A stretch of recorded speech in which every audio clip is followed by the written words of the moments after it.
자, 5가지 소식 살펴봤고요. 이번은 6번째 순서입니다. 저희가 9위로 꼽은 내용인데요. 유세윤 씨의 막말 논란입니다. 이번 소식부터는 김복준 위원과 서정욱 변호사 두 분도 함께합니다. 어서 오십시오. 네, 안녕하세요. 안녕하세요. 네.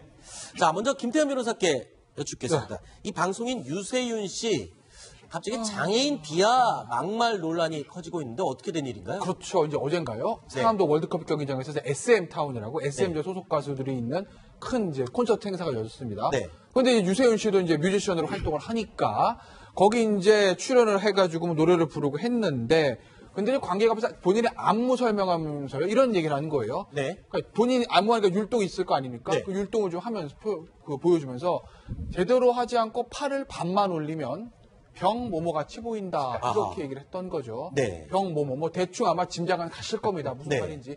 저거 자체도 이제 욕설인데 일종의. 네. 근데 이제 팔을 반만 올리면 모모같이 보인다 이렇게 얘기를 하게 되면 팔이 다 안 올라가는 이 팔에 좀 문제가 있는 장애인분들을 좀 병 모모다 이렇게 비하한 건 아니냐 이런 논란이 생긴 거죠. 네. 그래서 이 파물이 좀 일파만파 좀 커지게 되는 그리고 거죠. 마침 그 바로 앞에 이 시각장애인 연예인이죠. 가수죠. 이동우 씨. 동료 예. 과거 개그맨이기도 했었는데 이동우 씨가 앉아 있었기 때문에 또 관중과 네티즌들이 더더욱 비난이 커졌다. 이렇게 지금 알려지고 있는데 이 유상무 씨, 유세윤 씨, 장동민 씨 이 셋은 옹달샘이란 팀명으로 개그 활동을 해왔었는데 유독 비하 발언, 이 말실수 이런 게 좀 많았어요. 이게 요번에 한 번 같으면 이게 아마 또 이렇게 부각되진 않았을 거예요. 네네. 그 전에 이제 전력 때문에 그런데 네.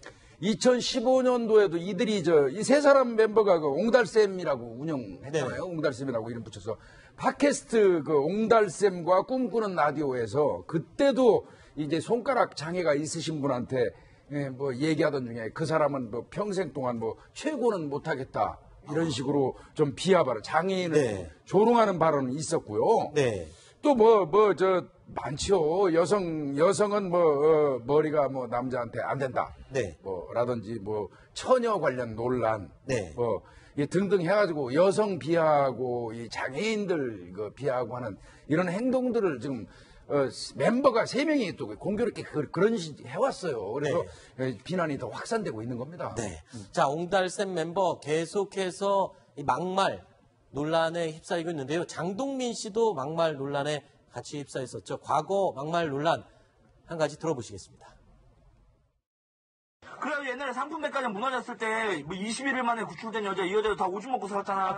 그거는 그럴 수밖에 없지. 그래 그 여자가 창시자야 창시자. 동호회 회장이야? 그래. 자, 지금 뭐 네티즌들 반응이 어떻습니까? 지금 뭐 굉장히 소문이 안 좋은 것 같은데요. 그렇죠. 왜냐면 이제 요새 그 정치인도 마찬가지고 연예인들의 어떤 발언들에 대해서 네티즌이 굉장히 이제 좀 중요하게 보지 않습니까? 예전과는 달라져서 언론 환경도 많이 발달해서 이런 발언들이 금방 또 보도도 되고요. 그런데 이렇게 좀 장애인을 비하하는 이런 발언들을 했으니 거기다가 이 유세윤 씨가 지금 처음이 아니고 방금 전에 들으셨듯이 예전에도 좀 비슷한 어떤 특정 계층을 좀 비하하는 그런 발언들이 있었기 때문에 네티즌들의 반응은 당연히 좋지는 않습니다. 유세윤 씨에 대한 아주 굉장히 비난하는 그런 댓글들이 주를 이루고 있습니다. 계속 이 막말과 사과 반복이 되고 있는데 지난 4월만 해도요. 유세윤 씨가 막말에 대해서 또 사과를 했었습니다. 그때 당시 사과 내용 2015년 죄송합니다. 지난해 4월에 했던 사과 다시 한번 들어보시죠. 네, 충분히 그 부분에서 인정합니다. 사과도 너무 늦었고요. 그리고 상대방의 아픔도 모르고 상대방의 상처도 모르고 또 사태의 심각성도 모르고 그저 가볍게 여겼던 것도 진심으로 사죄 말씀을 드리겠습니다.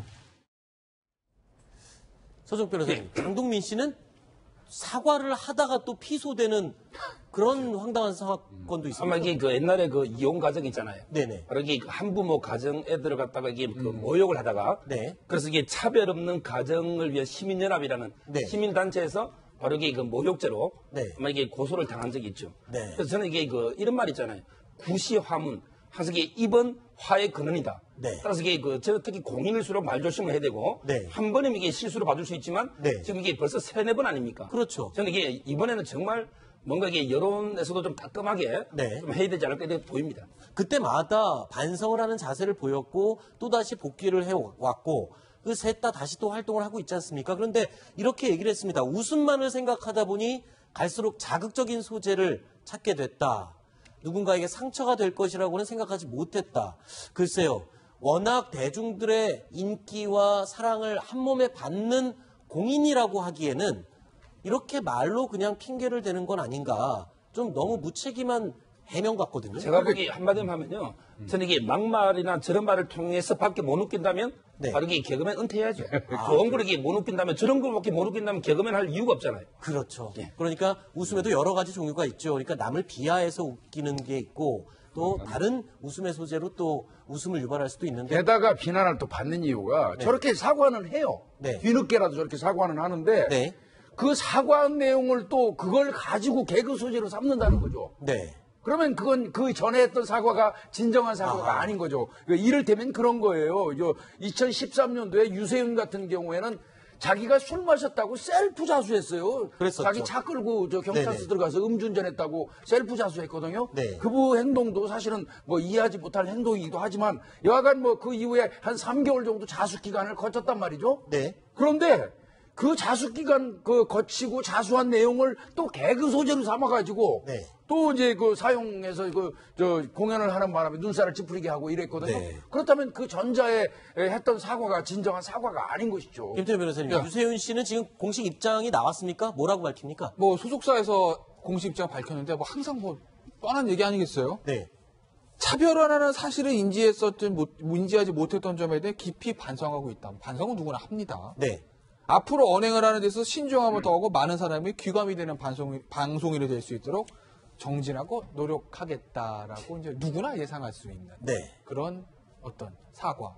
네. 소속사를 통해서 배분을 했습니다. 자, 공인이고 유명인이고 연예인이면 아이들부터 가족들까지 온 국민이 바라보고 좋아해주는 그런 사람입니다. 그렇기 때문에 말과 행동에 좀 더 정제된 그리고 품격이 있어야 하지 않나 이런 생각을 해봤습니다. 자.